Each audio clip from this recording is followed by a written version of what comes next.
Now, there is the idea of the bigger the base, the higher into space. There's also the idea of Pluto in Aquarius. You may have noticed the world is changing and getting funny.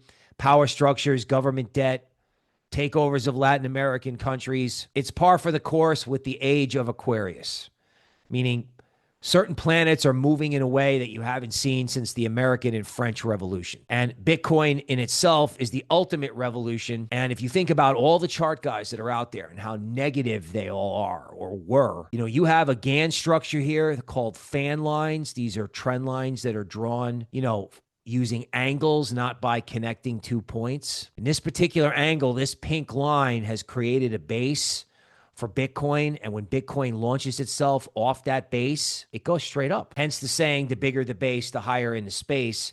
If you mix this with this rebellious Pluto in Aquarius Gann setup and the idea that Bitcoin is the ultimate rebellion, AI can write every single line of code in the world. They cannot replicate the Bitcoin network. It's a network. You can't just copy it like TikTok and throw it up and say, okay, yeah, now we've copied it.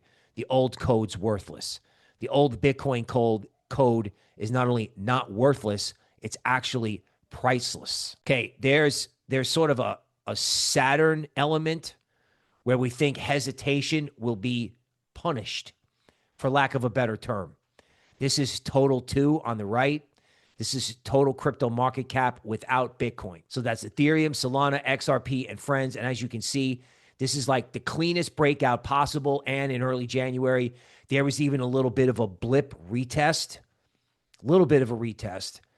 Okay. I had a boss at Goldman. He had a 2-word saying, buy breakouts. Now, of course, this is not investment advice, but it's hard to look at this chart. Okay. And then strong starts tend to extend, not fade. This looks like a bottom. Everyone's talking about a top. The chart looks like a bottom. Okay. There's a Jupiter effect for this year. All right. Accumulation zones is the first half of the year, and performance and visibility with aggressive upside for the second half of the year based on Jupiter movements. So even though everyone thinks the market's going up a lot now, you could have moves in, say, July and in December that could blow your mind, particularly if the U.S. election results are not as grim as people think. Bottom line is here, early winners become very public winners later. In other words, what is now not obvious could become obvious in July or December, which is why now is the time to get on it.